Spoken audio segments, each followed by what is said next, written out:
Hello, everybody. This is Kevin back with Inspiring How You See That. So today we're back with another news segment, and today we're going to be talking about, Metallica. And this is actually a news segment that talks about how much money Metallica makes per show.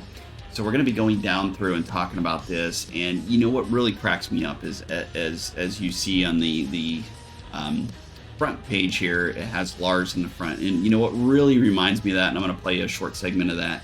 Reminds me of the South Park episode where they were really ripping on the musicians, and what had happened is that Napster was a big thing back in the day where you could actually download music. Now, of course, you can do it from YouTube. You can plug in your phone to your car and just listen to any song that's on there. And Lars, of course, sued Napster, and it was a huge deal. But it was a very funny episode, and whether you agree with it or you don't agree with it or however it may be, this is just my opinion. It was just ridiculous what what Lars did. I don't know. It's but watch the South Park full episode and you'll see, and we'll just put that clip in there and you'll see what I'm talking about.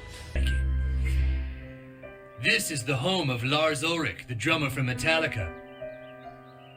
Look, there's Lars now, sitting by his pool. What's the matter with him? This month he was hoping to have a gold-plated Shark Tank bar installed right next to the pool, but thanks to people downloading his music for free, he must now wait a few months before he can afford it. So we wanted to get down through and just kind of show you, not only do they, they've sold several albums. I mean, as we've talked, they're a great band, producing, great music. Some of their albums are up and down. You guys can kind of let us know which one, was your favorite. I really like some of their older stuff. Their newer stuff just kind of bounced all around, and they kept trying to change their sound, and it just didn't work. And then they went back to their old sound, and which was a lot better. So they've sold over 125 million albums that have been, sold, grossing, as it says, over 450 million and attracting 5 million attendees across the globe. And this is just for, some of their concerts alone. So based on as you see here, based on the data today, as you see, Metallica has sold over, 19 million in tickets. I mean, this is just an estimate. At a gross value of over $1 billion. So that's just $1 billion from just the ticket sales that have been recorded. I'm sure there's probably a lot more. And this doesn't even count these scalping companies, which I don't agree with totally, where they buy all the tickets and they buy up mass quantities of tickets and then they resell them for 5 to 10 to 20 times of what they were purchased for, leaving us, the buyers out there, without tickets because they buy up mass quantities and they're all sold out. So that's a whole nother story in itself. But this is the gross value of ticket sales themselves. So over 1 billion. And maybe you guys out there can tell me and see what your opinion is of this, but I can tell you my opinion. When Metallica plays, I've been to a few of their shows, and I thought they were great shows. But it's probably one of those where I don't think I would go to another one. That's my opinion. I saw them. That was on the list to see them. It was a great show, don't get me wrong, but it's not one of those ones where I'm gonna buy another ticket to go see and spend that kind of money to see them. And what really cracks me up now is when they're on a festival.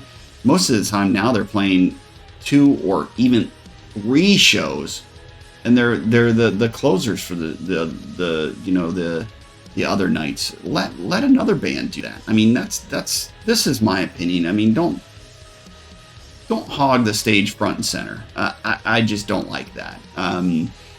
So that's my opinion. You guys can tell me what you think of that. But those are some of the ticket sales there. So they have averaged 5 million, almost 6 million per show now. I think they, of course, spelled that wrong. Show, but that's their 6 million gross per show. And as I said, I can only guess why they do 2 shows, 3 shows at a festival is to get more money. I don't know if it's about being on stage. I think it's a money thing. That's just my opinion. So that's just a little bit about their ticket sales. And then they kind of go on about, a little bit of their other songs about some of their live stuff. But we can get into that in other news segments. We just wanted to share, about the money that they make per show and, give our opinion and see what your guys' opinion is out there and, let us know. So make sure you do like and subscribe so that way you'll get notifications of any of these news segments or up and coming segments that we're putting out. And we'll see you on the next one.